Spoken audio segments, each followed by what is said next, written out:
지금 우리가 살펴보고 있는 시편 23편 말씀은 크게 두 파트로 나누어 설명을 할 수가 있습니다. 첫 번째 파트는 이제 1절부터 5절까지의 말씀이 이 전반부고요. 그리고 앞으로 우리가 살펴보게 될 6절 말씀이 이제 후반부에 해당되는 말씀입니다.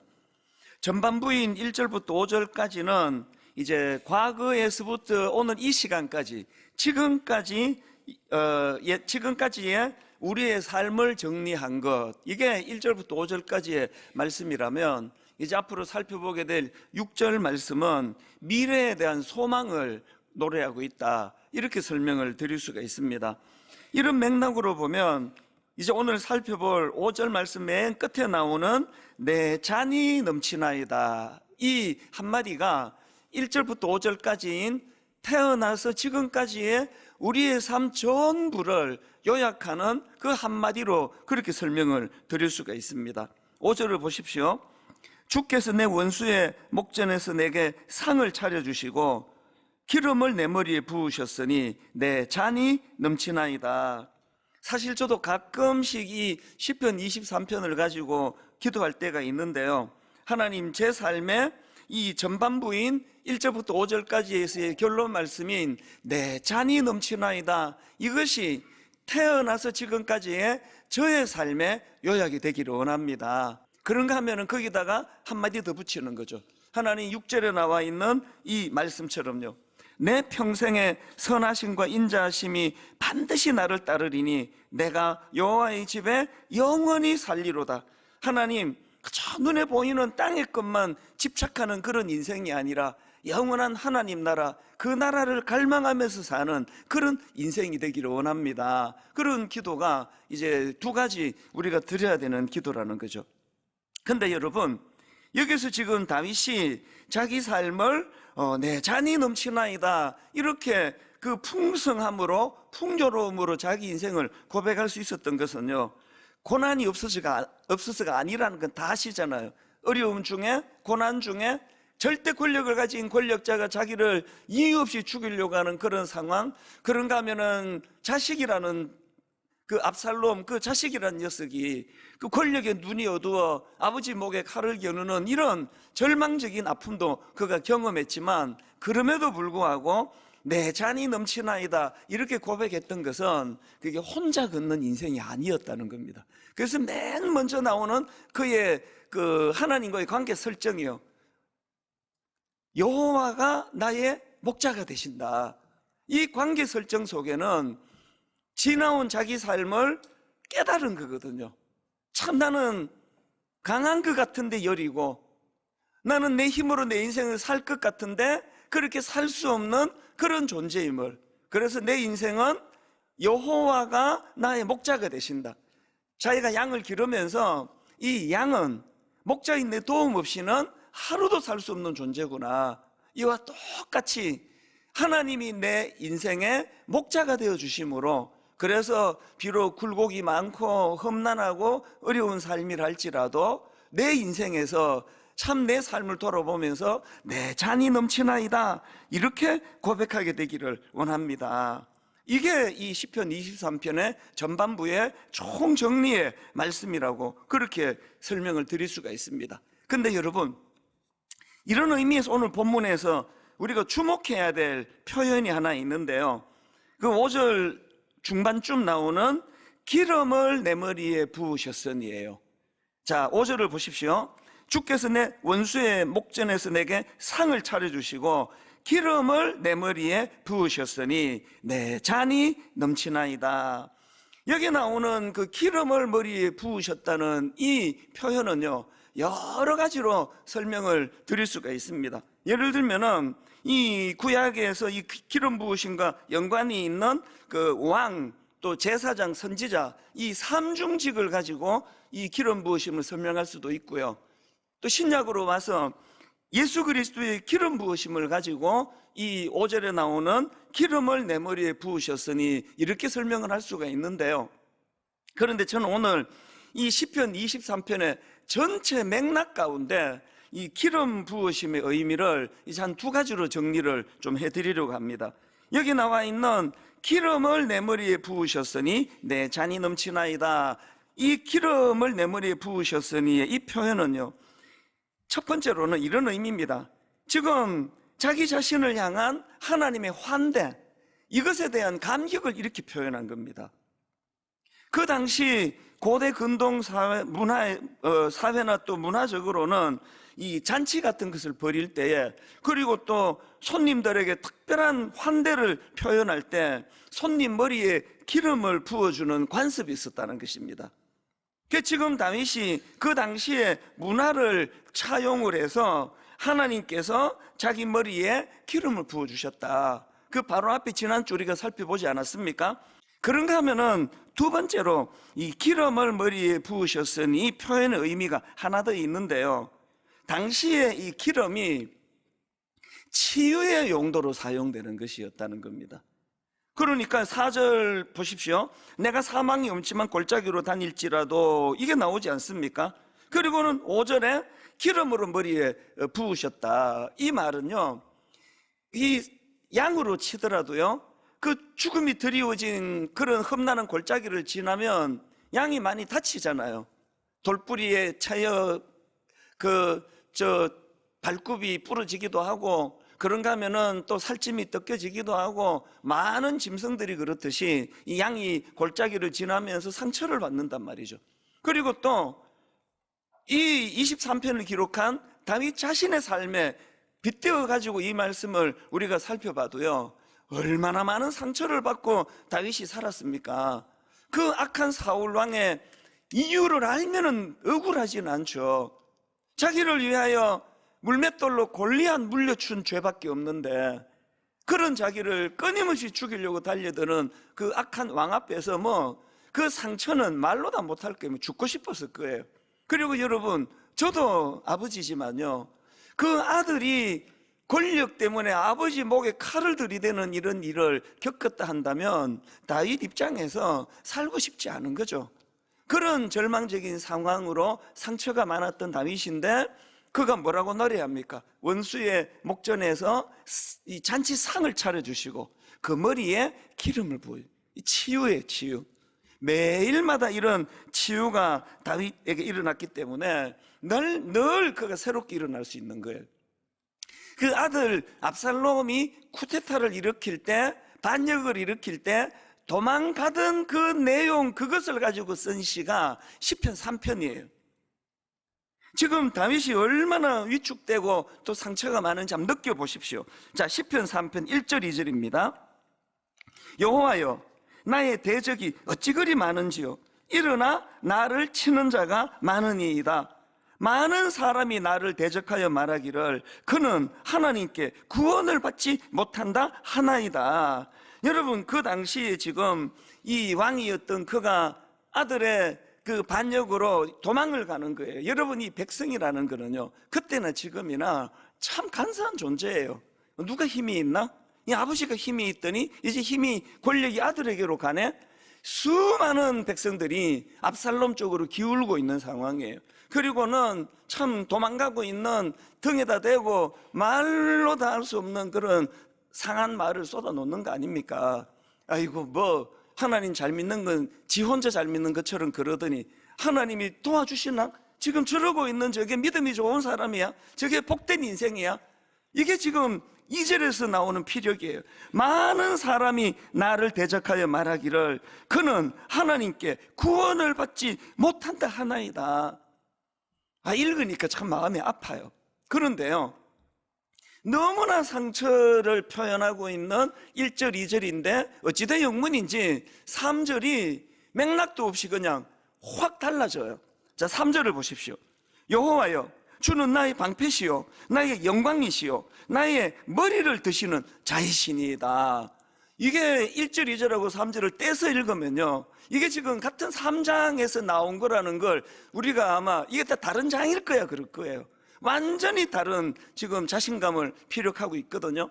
그 제가 시편 23편 5절을 묵상하다가 보니까 지금 여기에 그 생략된 게 있는데요, 다윗이 치유될 수 없을 정도로 상처를 받고 절망하고 있는 그 상황에서 시편 23편 5절, 그 원수의 목전에서 상을 차려주시고 그에게 치유의 기름을 부어주신 거예요. 그 치유의 기름 부으심을 경험하고 났더니 그 내면의 치유가 일어나니까요, 이게 5절입니다. 내가 누워 자고 깨웠으니 한 게 없습니다. 그냥 상처를 가지고 잠자리에 들어갔는데 누워 자고 깨웠으니 여호와께서 나를 붙드심이로다. 그랬더니 용기가 나가지고 6절을 보십시오. 천만인이 나를 애워싸 진친다 하여도 나는 두려워하지 아니하리이다. 이게 5절 끝에, 5절 중반에 나오는 기름 부으심이에요. 그 상처받은 인생을 향하여 하나님이 기름을 부어주시는 거거든요. 저는 그런 혜택을 많이 누렸기 때문에 많은 성도님들을 위해서 기도합니다. 아버지 종이 우둔하고 참 성도들의 사정을 잘 몰라서 그들을 위하여 구체적으로 기도하지 못한다 할지라도 하나님 저에게 주신 은혜, 새벽에 참 눈물을 가지고 근심을 가지고 울음이 기숙할지라도, 그런 표현이 있잖아요. 그렇게 잠자리에 들어갔는데 자고 일어났더니 내 안에 치료가 일어난 거예요. 뭐 많이 자는 것도 아니에요. 한 4시간, 5시간, 뭐 어떨 때 3시간 이렇게 수면을 취하고 일어나면은 갔더니 회복시켜 주시는 은혜가 있다는 거죠. 오늘 예배 드리는 많은 성도님들, 특히 삶에 지금 찌들려 있고 지쳐 있고 누군가로부터 상처를 받아서 힘든 여러분들에게 이 시편 23편 5절의 은혜가 여러분에게 임하기를 바랍니다. 그리고는 시편 3편 5절과 같은 고백이 여러분 입술에서 터져 나오기 원합니다. 내가 누워 자고 깨었으니 여호와께서 나를 붙드심이로다. 천만인이 나를 애워싸 진친다 하여도 나는 두려워하지 않으리이다. 오늘 이 5절 말씀을 가지고 이제 2가지 여러분들이 해야 될 기도 제목이랄까요? 그 말씀을 드리고 싶은데요. 우리가 구해야 될 2가지 중에 첫 번째는요, 하나님 우리 삶이 갈수록 잔이 넘치는 풍성한 삶이 되기를 원합니다. 이 기도를 계속 드려야 돼요. 제가 강조하느라고 일부러 괄로 넣고 그것을 넣었잖아요. 풍성한 삶도 좋지만요, 갈수록 풍성해지는 삶은 더 중요한 거 아닙니까? 젊을 때 좀 고생을 해도 힘이 있을 때 뭐 이렇게 저렇게 어려운 일을 겪어도 이제 우리가 인생이 백발이 성성해지는 인생의 후반전이 될수록 그 삶이 다윗처럼 내 잔이 넘치나이다 이렇게 고백할 수 있다면 그것이 얼마나 복되겠냐고요. 여러분 그런 삶을 원하신다면요, 요한복음 10장 10절을 절대로 놓치시면 안 됩니다. 우리 한번 같이 이 말씀을 읽어보시겠습니다. 시작. 내가 온 것은 양으로 생명을 얻게 하고 더 풍성히 얻게 하려는 것이라. 강조하기 위해 한 번 더 우리 힘있게 읽습니다. 내가 온 것은 양으로 생명을 얻게 하고 더 풍성히 얻게 하려는 것이라. 주님께서 당신을 목자라 그러는데요, 나는 목자인데 양을 치는 목자가 아니야. 나는 내 백성들을 섬기는 목자가 되기를 원한다. 우리의 목자가 되기를 원한다. 그런데 그 목자가 하시는 일은 더 생명을 얻게 하고 더 풍성히 얻게 하려는 것이다. 이렇게 주님이 말씀을 하시는데요, 제가 앞에서도 강조를 했지만 5절을 다시 한번 보세요. 이 무게중심을 한번 앞쪽에다 두고 한번 보십시오. 주께서 내 원수의 목전에서 내게 상을 차려주시고 기름을 내 머리에 부으셨으니 내 잔이 넘치나이다. 지금 여기 주체가 누굽니까? 목자 되시는 주님이에요. 주님이 상을 차려주셨고 주님이 기름을 부어주셨기 때문에 다윗이요, 난 내 인생이 너무 풍요로워, 내 인생은 내 잔이 넘칩니다, 이렇게 고백할 수 있었던 건 다윗의 노력으로 그렇게 된 게 아니에요. 주님이에요. 갈수록 풍성해지는 건 그 주체가 제가 아니에요. 제가 유능하고 제가 똑똑하고 제 힘으로 했으면 갈수록 힘이 붙여가지고 점점 이제 힘이 딸려야죠. 그런데 시편 23편 이 말씀 그대로를 제가 받아들이거든요. 주체가 누굽니까? 주님이세요. 주께서 내 원수의 목전에서 내게 상을 차려주시고 기름을 내 머리에 부으셨으니 내 잔이 넘치나이다. 이런 인생은요, 특징이 하나 있어요. 지치질 않아요. 저를 보세요. 지치질 않아요. 금방금방 회복이 돼요. 왜? 주께서 하셨기 때문에. 아니 내가 뭐 한 게 뭐 있다고 내가 뭐 했다고 지치느냐. 저 스스로를 그렇게 꾸짖을 때가 많거든요. 아니 네가 뭐 했다고 이렇게 힘들어하냐? 주님이 하셨는데? 그러니까 70대를 기약하는 거죠. 그래 요즘에 제가 참 하나님 이게 체력이 자꾸 딸리는데 이거 어떻게 하면 좋겠습니까? 주께서 운동해라, 운동해라, 열심히 걸어라. 제가 할 일은 몸 관리하는 것밖에 없습니다. 저를 통해서 주님이 하실 줄 믿습니다. 여러분 이렇게 의무하고 갖춘 게 별로 없고 주목받을 게 없는 저 같은 사람도 이렇게 하나님 앞에 갈수록 풍요로운 은혜를 누리고 산다면 여러분처럼 갖춘 게 많은 여러분들이 얼마나 놀라운 일을 하시겠습니까? 하나님 앞에서 여러분의 인생이 점점 더 풍성해지는 은혜를 누리게 되시기 바랍니다. 이 꿈을 꾸고 있다면요, 반드시 우리가 빼놓지 않고 묵상해야 될 말씀이 하나 있는데요, 에베소 3장입니다. 자, 16절 17절을 보십시오. 그의 영광의 풍성함을 따라, 여기도 지금 그분의 풍성함이 나와요. 그의 영광의 풍성함을 따라 그의 성령으로 말미암아 너희 속사람을 능력으로 강건하게 하시오며 믿음으로 말미암아 그리스도께서 너희 마음에 계시게 하시옵고, 이게 중요합니다. 믿음으로 말미암아 그리스도께서 내 안에 계셔요. 목자 되신 그분이 그리스도께서 너희 마음에 계시게 하시옵고 너희가 사랑 가운데 뿌리가 박히고 터가 굳어져서, 이걸 우리가 꿈꾼다면 바로 그 다음 18절입니다. 능히 모든 성도와 함께 지식에 넘치는 그리스도의 사랑을 알고 그 너비와 길이와 높이와 깊이가 어떠함을 깨달아 하나님의 모든 충만하신 것으로 너희에게 충만하게 하시기를 구하노라. 여러분, 내 안에서 나오는 거라면 이미 다 지쳐 있어요. 고갈이 됐습니다. 자꾸 메말라가요. 그래서 짜증이 많아지잖아요. 마르지 않는 샘처럼 계속 고갈되지 않는 그 풍성함은 공급을 받아야 채워지는 거라는 사실이죠. 그래서 저는 이 오병이어의 그 기적을 기록한 그 마태복음 14장 너무나 잘 아는 말씀인데요, 이번에 또 이 말씀을 묵상하다가 이렇게 확 꽂히는 게 있었습니다. 어디에 꽂혔는지를 가르쳐 드릴게요. 자, 마태복음 14장 19절 오병이어의 말씀입니다. 무리를 명하여 잔디 위에 앉히시고 떡 5개와 물고기 2마리를 가지사 하늘을 우러러 축사하시고 떡을 떼어 제자들에게 주시매 제자들이 무리에게 주니 20절 다 배불리 먹고 해요. 여기에 마음이 이렇게 확 꽂혔습니다. 저는 말씀이 잘 꽂혀요. 이 말씀이 확 꽂히는 거예요. 그래서 제가 간절한 기도가 나. 하나님, 분당 우리 교회에서 예배 드리는 모든 성도님들에게 오병이의 기적을 예수님이 이게 지금 5천 명이 모였는데 아이고 3천 명까지밖에는 못 구했네, 그게 아니에요. 다 배불리 먹고 그리고 남은 조각을 12바구니에 그것도 가득가득 차게 거두었다. 그분의 풍요로움이에요. 다 배불리 먹고예요.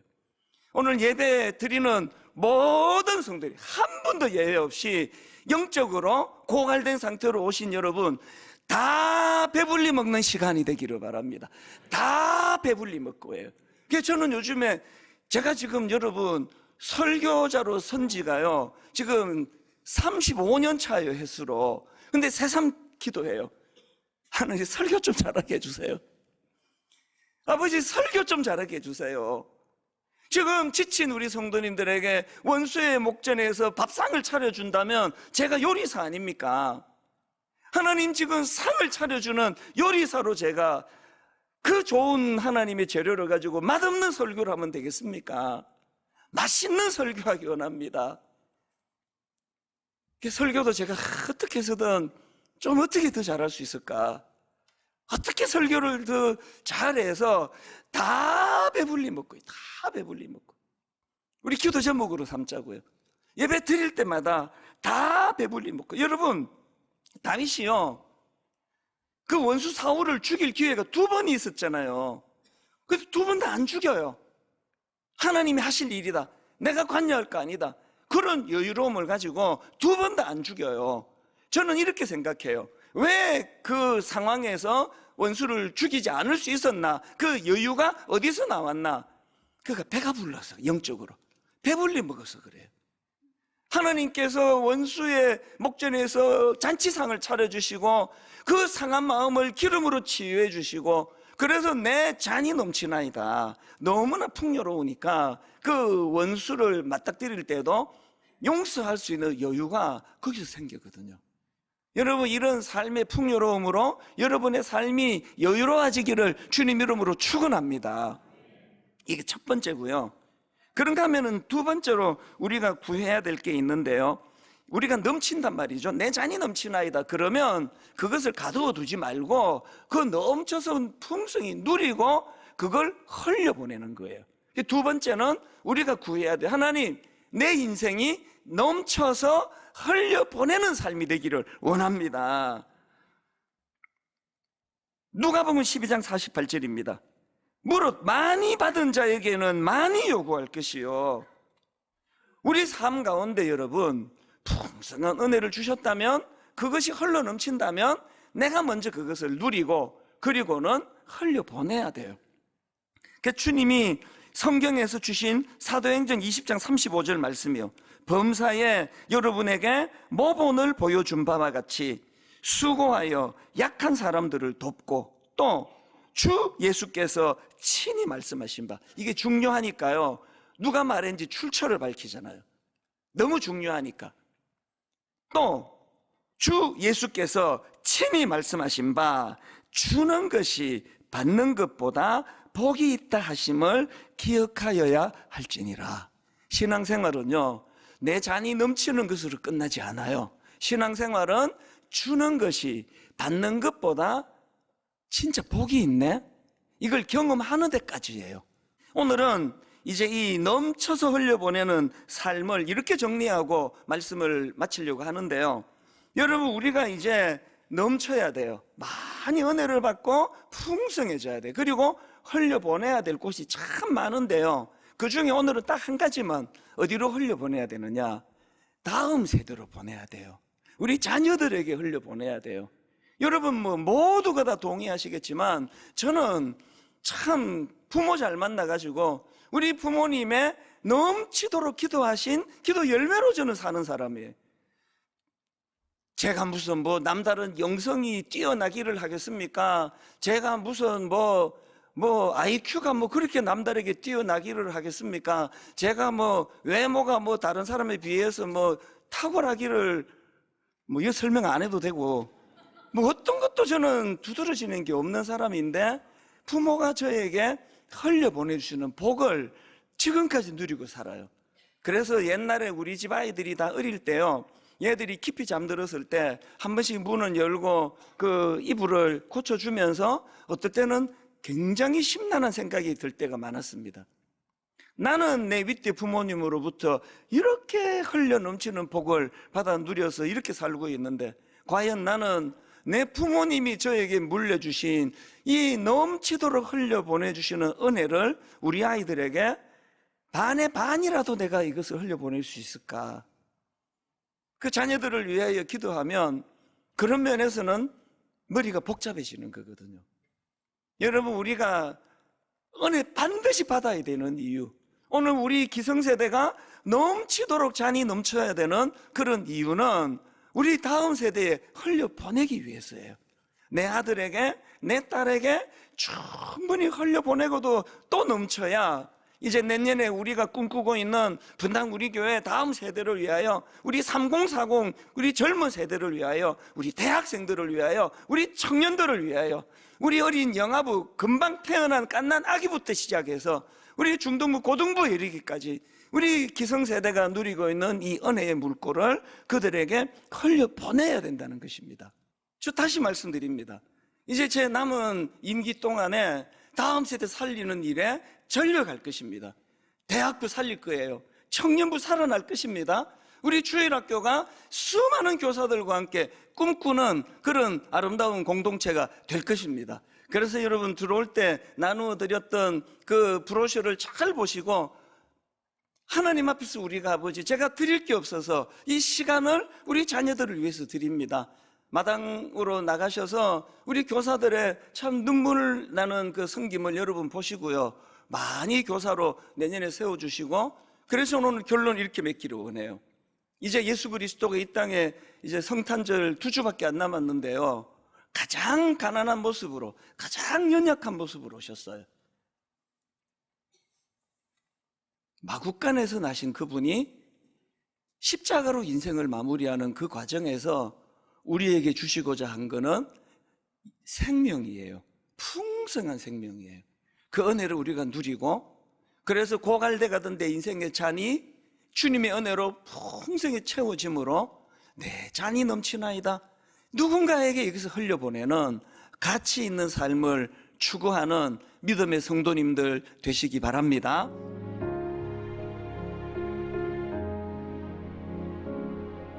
지금은 선교 헌금 시간입니다. 이 예배를 통해 삶 가운데 은혜와 회복이 충만하시길 간절히 기도합니다.